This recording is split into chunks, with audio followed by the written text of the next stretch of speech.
ыкмак бир добуш менен кабыл алынды. Курултайдын катчысын шайлап алалы.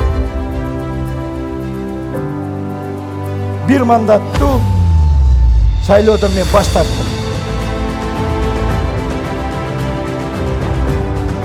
Bir gana taza erkin şayloo elge өнүгүүнү алып келет, экономикалык кереметти алып келет. Биздин милдет заманбап, ийгиликтүү жана адилеттүү коомду түзүү.